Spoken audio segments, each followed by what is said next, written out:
ሰላም ጤና ይስጥልን የጣና ቲቪ ተከታታይ ቤተሰቦቻችን እነሆ የሰዓቱን የጣቢያችን ዜና መረጃና ዜና ትንታኔዎችን ይዘንላችሁ ቀርበናል። አክብሮታዊ ግብዣችንን እያስቀደምን በቅድሚያም አበይቶችን አቀርብላችኋለን።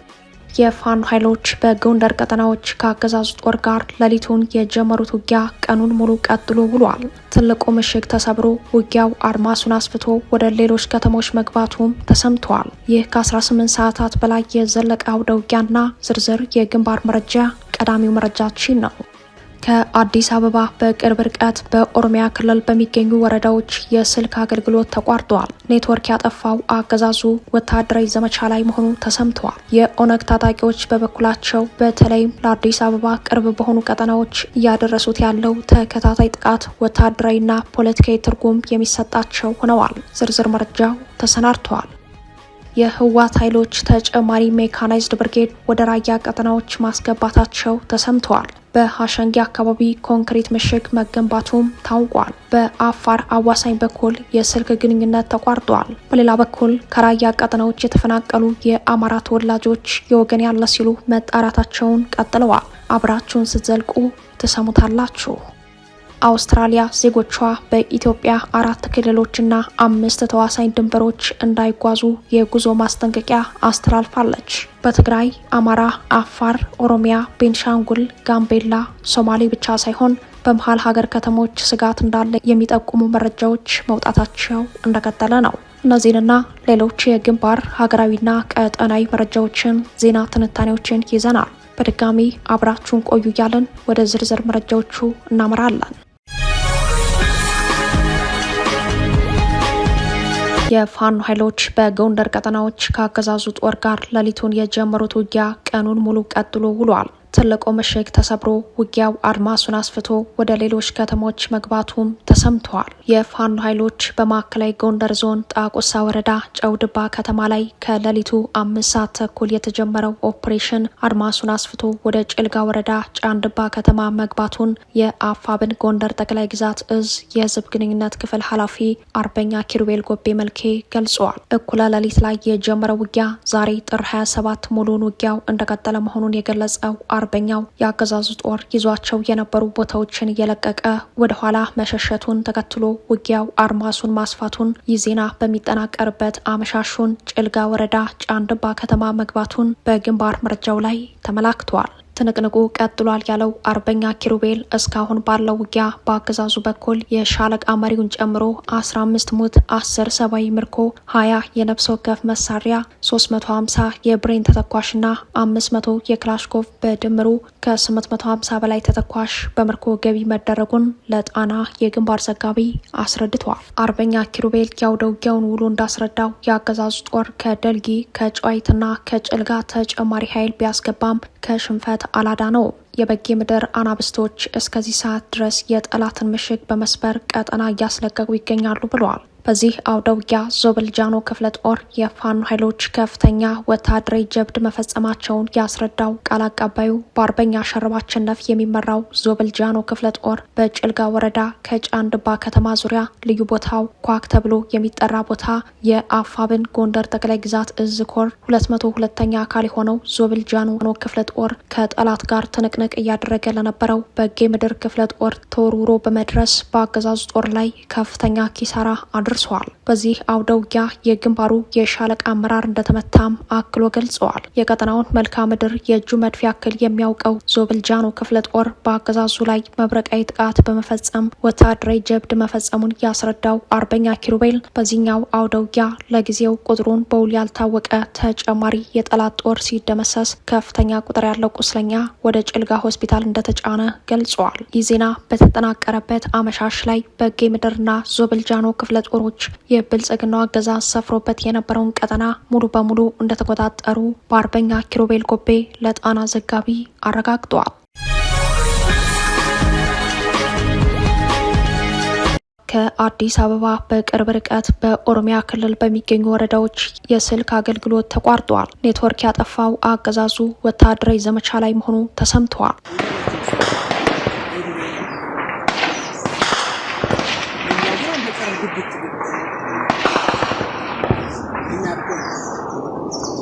ይህ ምስል በሰሜኑ አቅጣጫ ከሰሞኑ ወደ አዲስ አበባ የሚገቡ በመቶዎች የሚቆጠሩ ተሽከርካሪዎችን እንቅስቃሴ የገታ ውጊያ ነው።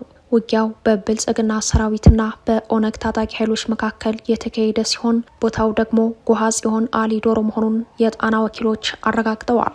እንዲህ ያለ የተጠናከረ ውጊያ በሚካሄድበት ቀጠና በዋናው መንገድ በየዕለቱ በሺዎች የሚቆጠሩ ቀላልና ከባድ ተሽከርካሪዎች ይስተናገዳሉ። በዚህ መሰሉ የጸጥታ ስጋት በርካታ ተሽከርካሪዎች ከጉዟቸው ሲደናቀፉ፣ ንጹሐን በየጊዜው የእገታ ሰለባ መሆናቸው የዕለት ዘገባ ሆኖ ቀጥሏል። ራሱን የኦሮሞ ነጻነት ሰራዊት ብሎ የሚጠራው የኦነግ ታጣቂ ኃይል በአዲስ አበባ ዙሪያ የተጠናከረ ወታደራዊ ዘመቻ መክፈቱን ተከትሎ አገዛዙ የመልሶ ማጥቃት ዘመቻ በመክፈት በኦሮሚያ ክልል ሰሜን ሸዋ ዞን የተለያዩ ወረዳዎች ኔትወርክ እንዳጠፋ ከትናንት በስቲያ ሰኞ ጥር 25 አመሻሽ ጀምሮ በዞኑ የተከፈተውን ጠንካራ ውጊያ ተከትሎ ኔትወርክ መቋረጡ ታውቋል። በዞኑ ኔትወርክ ከተቋረጠባቸው ወረዳዎች መካከል ወረጃ አርሶ፣ ኩዩ፣ ደገምና ሂድዋ ቦቴ እንደሚገኙበት ምንጮች ተናግረዋል። ከሰሞኑ በርካታ ቁጥር ያላቸው የብልጽግና መከላከያ ሰራዊት አባላትና የሽመልስ አብዲሳ ልዩ ኃይል አባላት ወደ ዞኑ የገቡ ሲሆን ይህንን ተከትሎ ለጸጥታ ዘመቻቸው ይረዳ ዘንድ የኢንተርኔት፣ የስልክ ድምፅ እንዲሁም የመልእክት አገልግሎቶች በተጠቀሱት 4 ወረዳዎች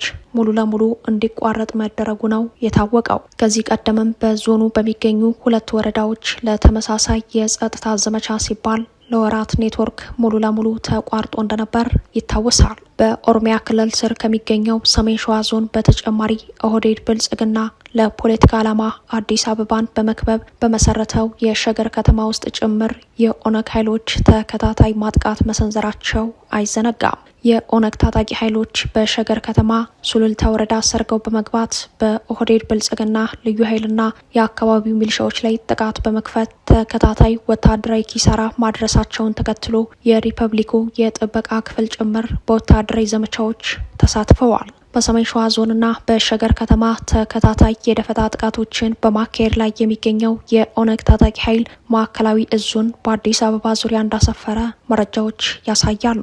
ታጣቂ ኃይሉ ያልተለመደ ወታደራዊ ጥንካሬ በማሳየት ላይ ነውም ተብሏል። በተለይም ለአዲስ አበባ ቅርብ በሆኑ ቀጠናዎች እያደረሳቸው ያሉ ተከታታይ ጥቃቶች ወታደራዊ ፖለቲካዊ ትርጉም የሚሰጣቸው ሆነዋል።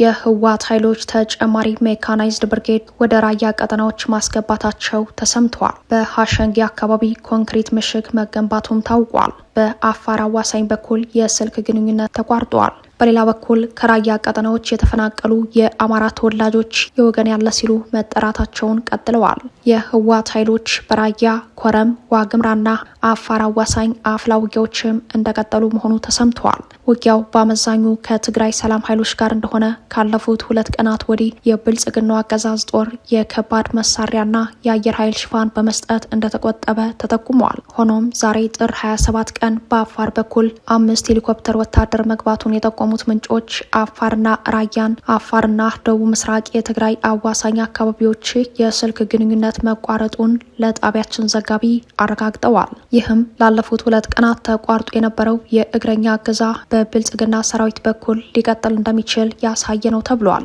በተለይም በቢሶበር አካባቢ ያለው ውጥረት ከፍተኛ መሆኑን የገለጹት የአካባቢው ምንጮች ቢሶበር ወደ አፋር፣ ራያ ዘቦ ወደ ራያ ቆቦ፣ ራያ አላማጣና ራያ ባላ የሚወስዱ መንገዶችን የሚያገናኝ ወሳኝ ወታደራዊ ገዢ መሬት መሆኑን ለጣቢያችን ጠቁመዋል። መርፋታ በተባለ አካባቢም የህወሓት ኃይሎች በርካታ የእግረኛ ኃይል የቡድንና የነፍስ ወከፍ መሳሪያዎችን አንቀሳቅሰዋል ያሉት ወታደራዊ ምንጮች ከማይጨው ወደ ኮረም ሜካናይዝድ የአየር መቃወሚያን የያዙ ተሽከርካሪዎች ወደ ወታደራዊ ካምፖች ማምራታቸውን ጠቁመዋል። በተመሳሳይ መረጃ አንድ ሜካናይዝድ ብርጌድ ከተንቤን ወደ ኮረማ አካባቢ መንቀሳቀሱን የጠቆሙት ምንጮች ህወሓት በራያ ዋግምራ ቀጠናና አፋር አዋሳኝ አካባቢዎች እየተዋጋ ያለውን ሰራዊቱን ለማጠናከር እየሞከረ ይገኛል ብለዋል።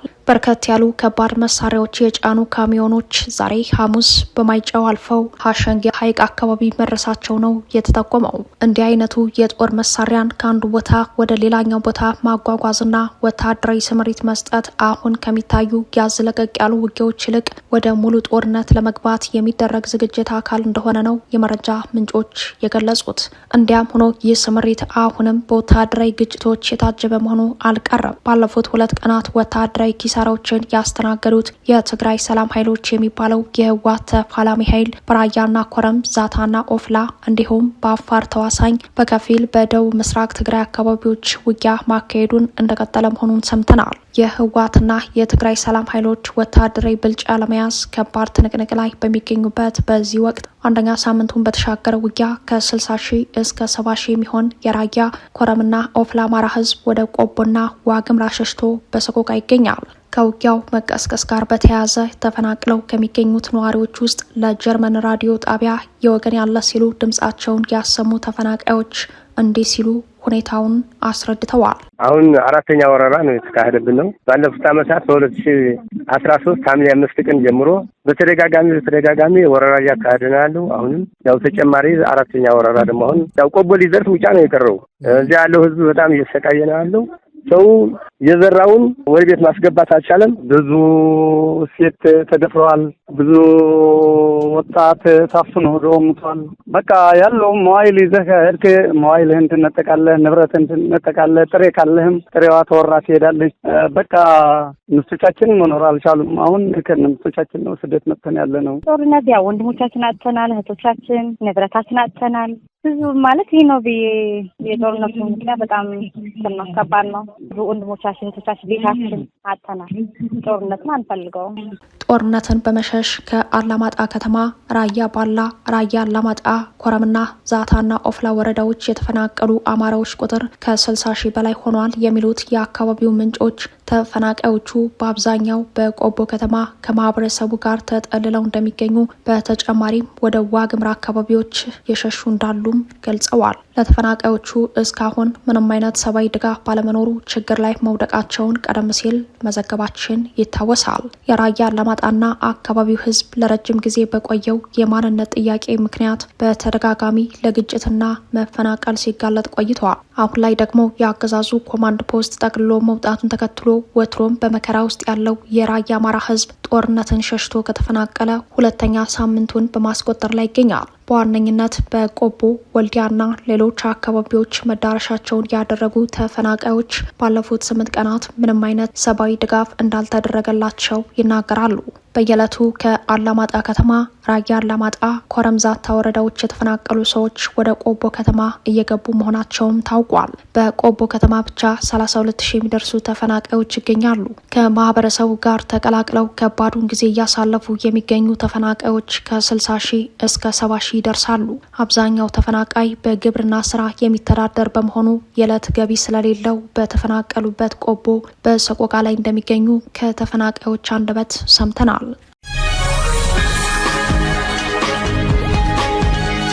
አውስትራሊያ ዜጎቿ በኢትዮጵያ 4 ክልሎችና 5 ተዋሳኝ ድንበሮች እንዳይጓዙ የጉዞ ማስጠንቀቂያ አወጣች።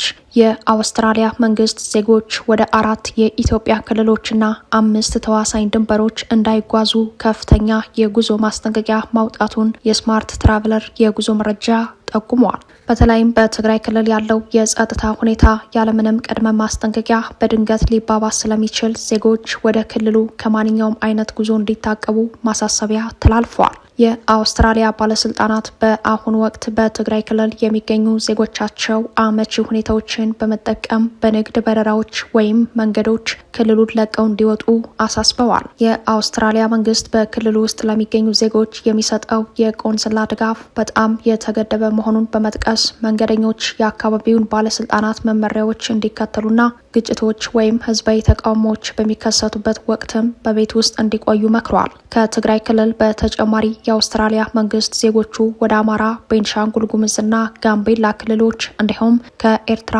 ከሱዳን፣ ከደቡብ ሱዳን፣ ከኬንያና ከሶማሊያ ጋር ወደሚያዋስኑ የድንበር አካባቢዎች ጉዞ እንዳያደርጉ አሳስበዋል። ለዚህም እንደ ምክንያት የጠቀሰው የታጠቁ ግጭቶች፣ የሽብርተኝነት ስጋት፣ የእገታና የሲቪል አለመረጋጋት አደጋዎች መኖራቸውን ነው። ማስጠንቀቂያው ከአማራና ከቤንሻንጉል ጉሙዝ ክልሎች ጋር የሚዋሰኑትን የኦሮሚያ ሰሜናዊ ክፍሎችንም ይጨምራል። በአጠቃላይ ወደ ኢትዮጵያ የሚደረጉ ጉዞዎችን በተመለከተ የአውስትራሊያ መንግስት ዜጎቹ ወደ ሀገሪቱ የመጓዝ አስፈላጊነትን እንደገና እንዲያጤኑ አሳስበዋል። ወደ ሶማሌ ክልል ከኬንያና ሶማሊያ ድንበር አካባቢዎች በስተቀር እንዲሁም ወደ ምስራቅ ሸዋ፣ ጉጂና ምዕራብ ጉጂ ዞኖች የሚደረጉ ጉዞዎችም በዚህ የጥንቃቄ ምድብ ውስጥ ተካተዋል። በሌላ በኩል ወደ አዲስ አበባ፣ ድሬዳዋ፣ አፋር፣ ሀረሪ፣ ማዕከላዊ ኢትዮጵያ፣ ደቡብ ኢትዮጵያና ደቡብ ምዕራብ ኢትዮጵያ ክልሎች የሚጓዙ ዜጎች ከፍተኛ ጥንቃቄ እንዲያደርጉ አሳስባለች።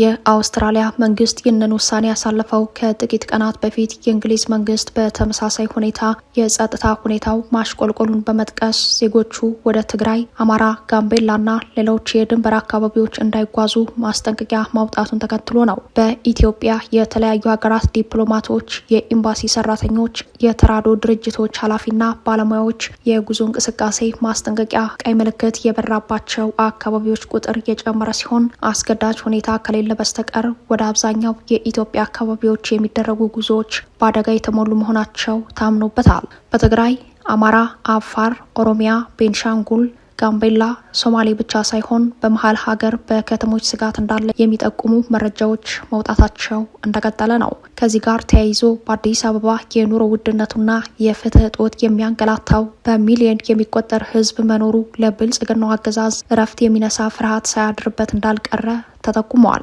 በተለይም የብልጽግና አገዛዝ በሚከተለው የጦርነት ፖሊሲ የተነሳ አዙሪታዊ የኢኮኖሚ ድቀት የገጠመው በመሆኑ ቀጣዩ ግንባር የከተማ ትግል ሊሆን እንደሚችል ይጠበቃል። በሰላም እጦት ምክንያት የምርት ጎተራዋ እየጎደለ ምርት እየነጠፈ ባለባት ኢትዮጵያ የአብይ አህመዱ ብልጽግና ቀውሱን የመቋቋም አቅም እንደሌለው የሚያስረዱት የፖለቲካ ታዛቢዎች በተለይም ቀጣዩ ግንባር በኑሮ ውድነት ጫና ምክንያት የሚነሳው የከተማ ግንባር እንደሚሆን ስጋታቸውን ሲገልጹ ተጨማሪ እንደ እንግሊዝና አውስትራሊያ ያሉ ሀገራት ከሰሞኑ ያወጧቸው የጉዞ ማስጠንቀቂያዎች ግጭቶች የመስፋት እድል እንዳላቸው ጠቋሚ መሆናቸውን አስረድተዋል። በአርሲ ንጹሃን በማለቅ ላይ ናቸው። የብልጽግናው መንግስት የመንግስትነት መስፈርቶችን ተፈትኖ የወደቀና ዝቅተኛውን መስፈርት እንኳን የማያሟላ ነው ተባለ።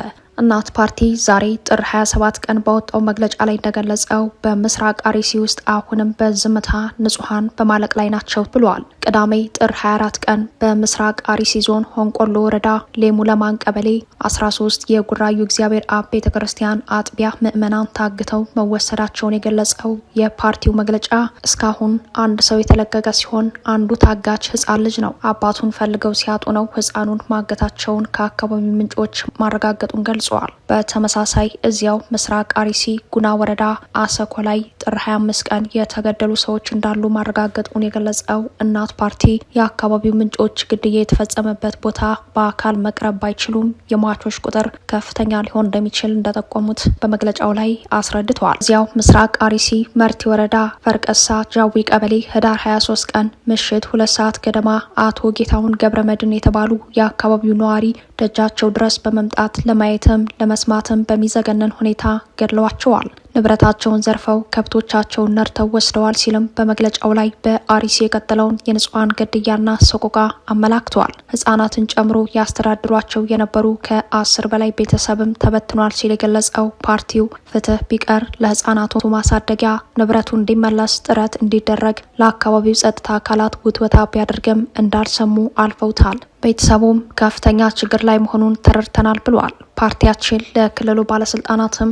ለፌዴራል መንግስትም በተደጋጋሚ ያሳሰበ ቢሆንም በተቀናጀና በተጠና መልኩ በአካባቢው የንጹሃን እልቂትና እገታ እንደቀጠለ ነው ሲልም አክሏል። እናት ፓርቲ በመግለጫው ላይ እንደገለጸው የብልጽግና መንግስት መሰረታዊ የመንግስትነት መስፈርቶች ተፈትኖ የወደቀና ዝቅተኛውን መስፈርት እንኳን የማያሟላ ስርዓት ነው ሲል ገልጾታል። ፓርቲያችን ለሞቱት ሀዘኑን እየገለጸ የታገቱት ያለምንም ቅድመ ሁኔታ እንዲለቀቁ አበክሮ ይጠይቃል ያለው መግለጫው ዛሬ ፍትህ እንደ ሰማይ ብትርቅ እጃቸው ያለበት የመንግስት ባለስልጣናትና የጫካ ጌቶች በቅርብ ቀን በፍትህ አደባባይ መቅረባቸው ግን አይቀሬ ነው ብለዋል።